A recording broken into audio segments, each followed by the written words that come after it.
Bonjour, aujourd'hui une petite vidéo sur les champs électrostatiques et les champs gravitationnels. Alors, premièrement, on va définir ce que c'est qu'un champ.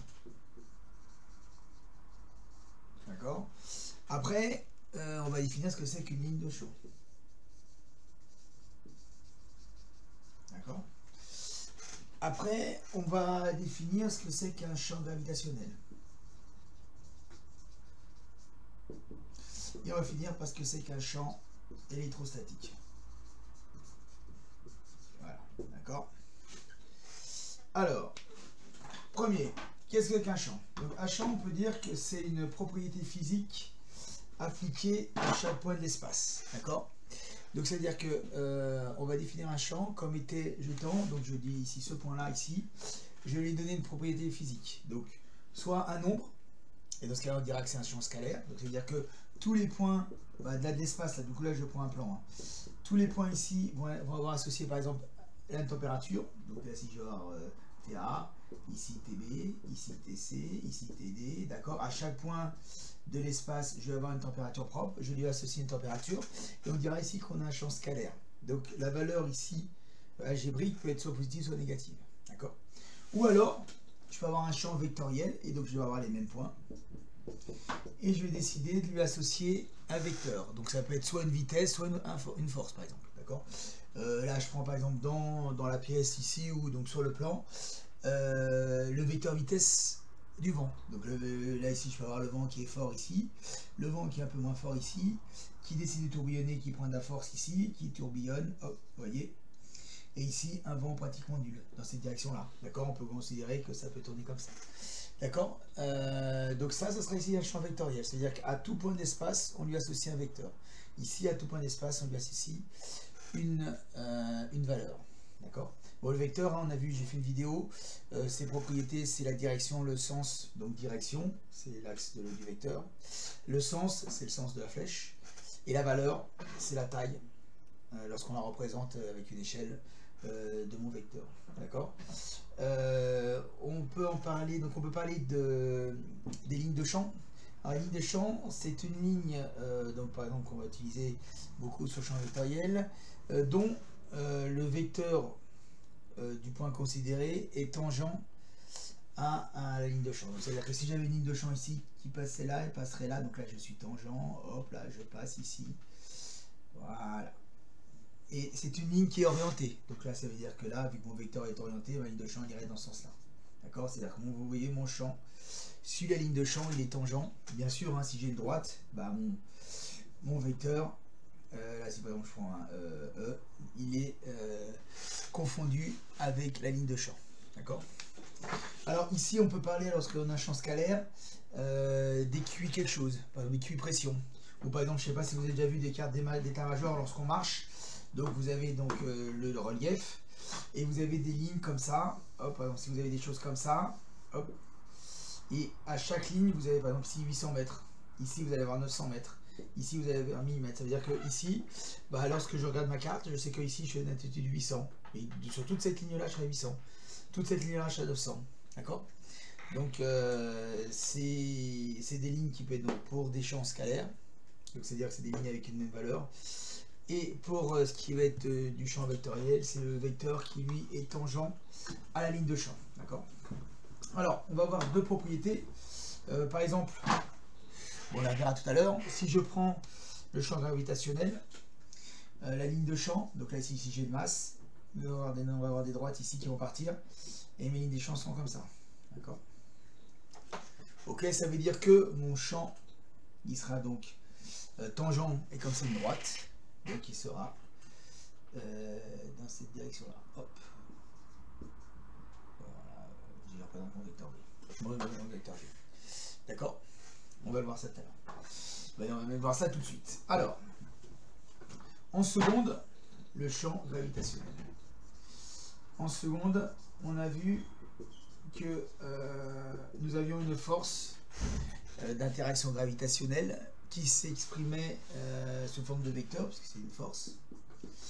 Elle avait donc comme direction, donc si on considérait deux points, un point A, un point B, parce que donc on avait appris en seconde que deux corps soumis à deux corps possédant une masse avait une force d'attraction gravitationnelle, c'est-à-dire donc A attiré B, B attiré A, avec une force réciproque, donc c'est-à-dire que F de A sur B est égal à F de moins B sur A, avec le moins donnant juste le sens du vecteur. Et donc on avait mis en évidence que on allait avoir des forces dans ce sens-là, donc ça c'est la force de B sur A, ça c'est la force de A sur B, voilà, en vecteur. Et donc du coup une direction qui était la suivante, la droite AB. Le sens, bah, quand c'était de A c'est de... Donc la force de A sur B, donc c'est de A sur B, enfin de A sur B, était donc dirigée de B vers A. Et la valeur, on avait vu que c'était grand G, la constante, fois la masse A, fois la masse B, divisé par la distance au carré. D'accord? Ici, on a ici la distance. Ok. Et donc, on avait dit en seconde que la valeur de ma force était proportionnelle au carré de la distance. Voilà. Donc, du coup, maintenant en première, on va expliquer cette force. Donc, on va pouvoir lui associer un champ. Donc, ça veut dire que si j'ai, la définition me dit, si j'ai une masse, donc un point A, avec une masse MA, je vais donc avoir la création d'un champ gravitationnel, d'accord, c'est-à-dire un champ G, d'accord, dont les lignes de champ seront des droites dirigées vers l'extérieur, d'accord. Qu'est-ce que je dis moi? J'ai des droites dirigées vers l'extérieur. Dirigées vers l'intérieur. C'est moi qui fais des bêtises. D'ailleurs, je me crois que même tout à l'heure, je me suis gouré. Parce que c'est d'interaction gravitationnelle, on a dit qu'elle attirait. Donc tu vois, je crois que tout à l'heure, j'ai dû me tromper. Donc j'ai dit que j'attirais. Donc ça veut dire que mon point A avec masse MA va attirer n'importe quelle particule munie d'une masse à proximité d'elle. D'accord? Donc si par exemple je décide d'avoir un point B ici, j'aurai donc ici un champ gravitationnel au point B. D'accord? On va définir donc qui sera attiré de la façon suivante. Ok? Donc ça veut dire que ma masse MA, située au point A, va générer autour d'elle un vecteur G, donc là ça veut dire G de C, d'accord. Bien sûr la valeur va changer parce que si je me retrouve très loin, le point D, bah, mon vecteur va être plus petit. D'accord, G de D va être plus petit. Et d'ailleurs, ce qui va expliquer que lorsque je vais très très loin, bah, je vais sortir du champ de gravitation. Ce qui explique que la Terre, dépassée une certaine distance, bah, on n'est plus attiré par la Terre. D'accord. Donc on sort, c'est ce qu'on dit, on sort du champ de gravitation. Donc, on va pouvoir définir donc, le champ gravitationnel comme étant, donc le champ gravitationnel au point B, comme étant G de B. D'accord? Et donc maintenant, si je place une masse, donc on va l'appeler, on va la passer au point B. Si je passe au point B une masse MB, d'accord? On va donc avoir création d'une force d'interaction gravitationnelle, une force même d'attraction, d'accord? Donc, définie comme on a vu en seconde, avec F est égal à MB fois G au point B. D'accord? Parce que ma force de gravitation va donc forcément dépendre de ma masse au point B. Comme on va voir, le champ de gravitation va dépendre de la masse au point A. D'accord. Donc là, c'est vraiment bien comprendre. Hein. Ici, j'ai MB, ici, j'ai MA. Et donc, ma force va dépendre de la masse que j'ai en B. Et donc, dans ce cas-là, on va pouvoir définir, comme j'ai expliqué dans ma vidéo sur les vecteurs, on va pouvoir définir la force comme étant ici la force donc de A sur B, d'accord, avec un vecteur unitaire U qui lui est dans le sens inverse, d'accord. Donc comme c'est une force d'attraction, on aura donc une valeur négative. ce qui va nous donner par donc analogie la force M, la valeur de la force. D'accord, là je parle de valeur, après on va venir sur le vecteur. La valeur de la force, on aura donc grand G, MB, MA sur, bon alors dans les livres c'est R2, la distance entre A et B, d'accord. Là ça c'est donc ma valeur. Ici je définis donc ça, c'est la norme de mon vecteur, de ma force gravitationnelle, d'accord. Et maintenant si je définis le vecteur force, ça sera moins, d'accord, puisque le vecteur U est dans un sens, lui, le vecteur F de A sur B, puisque c'est une force d'attraction, est dans le sens opposé. La valeur de la norme, donc G de MB MA divisé par R au carré fois U. Ok. La norme toujours positive en Newton. Le moins ou le plus, ça dépend le signe de la force. Et mon vecteur unitaire U. D'accord. Il faut voir pourquoi on a donné le vecteur unitaire U, parce que vous voyez mon vecteur unitaire, il va changer à chaque fois que je change de point. D'accord. C'est pour ça que on n'a pas mis dans un repère orthonormé. On aurait pu très bien dire bah, je cherche ma force F dans un repère qui est donc orthonormé. Non, on va le dire en fonction du vecteur.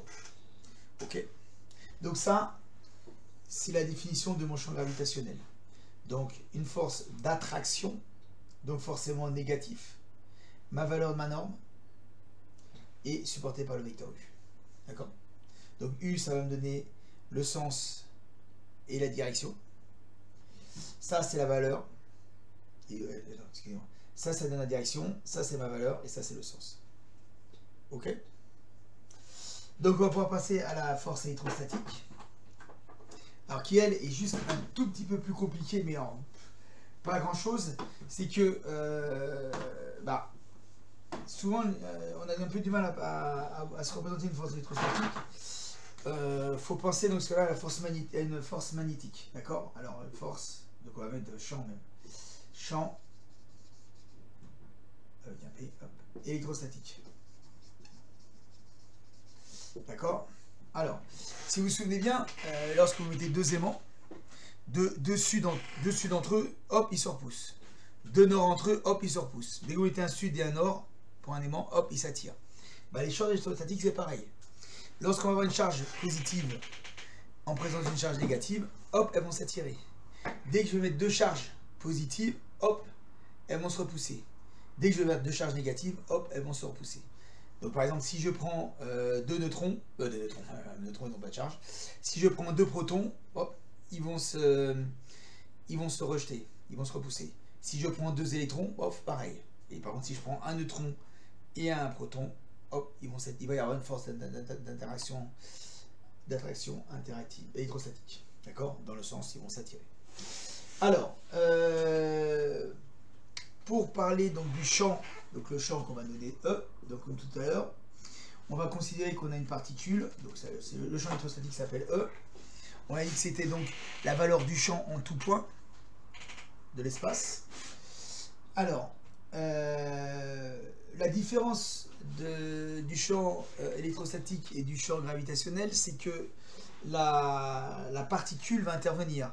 C'est-à-dire que lorsque je vais avoir donc en A une particule donc de valeur Q, donc QA, qui est supérieure à 0, mes lignes de champ, qui sont aussi des droites, vont être orientées vers l'extérieur. D'accord. Donc mon champ électrostatique va donc être dans ce sens-là. Ok. Par contre, si au point A, j'ai une charge QA qui est négative, mes lignes de champ, elles vont être dirigées vers l'intérieur. Vers la charge A. Ok. Donc mon champ électrostatique va être dans ce sens-là. Ok. Pour là, je ne parle pas du point B, je parle juste du champ électrostatique. Ok. Charge positive, ligne de champ vers l'extérieur. Charge négative, ligne de champ vers l'intérieur. D'accord. Et donc du coup, on va raisonner de la même façon que pour le... Comment ça s'appelle ? Que pour la force la force d'attraction gravitationnelle, on va définir, donc ayant défini mon champ électrostatique, je peux même maintenant définir aussi mon vecteur U. Donc ça veut dire que là, dans ce sens-là, U est dans le même sens que E. Dans ce sens-là, U est dans le sens inverse. D'accord? Alors, on va faire le parallèle avec la force gravitationnelle. On va définir donc la force électrostatique comme étant la valeur de QB fois E au point B. D'accord? Mais il faut savoir que cette valeur-là, elle peut être positive ou négative. D'accord? Donc, c'est-à-dire que si je place une particule à une distance raisonnable de mon point A, j'aurai donc une création d'une force électrostatique. Donc là, si je prends par exemple ici le point B, une charge QB, je vais avoir la création d'une force électrostatique qui va bien sûr dépendre de la valeur du signe, et de la valeur aussi, du signe de ma charge QB. D'accord? Si ma charge QB est positive, bah, qu'est-ce qu'on va avoir? On va assister à, hop, une répulsion. D'accord? Ça, ma force donc de A sur B va donc être répulsive. Donc ça, c'est si Q est supérieur à 0. QB est supérieur à 0. Si je prends une particule ici, QB qui, elle, est négative, et ben on va avoir une force d'attraction. D'accord? De A sur B, on va l'avoir dans ce sens-là. D'accord? Pourquoi? Parce que on va voir que si on parle en termes en valeur algébrique, en valeur absolue, on aura donc moins QB, qui est toujours positif, E de B. Ok? Parce que en A, j'ai une charge positive. Hein. D'accord? Négatif, positif. Donc, attraction. Positif, positif, donc répulsion. Et bah là, sur celle-là, ça sera l'inverse. Si je mets une charge négative, ça va se repousser. Et si je mets une charge positive, ça va s'attirer. Pourquoi? Parce que donc, du coup, on aura donc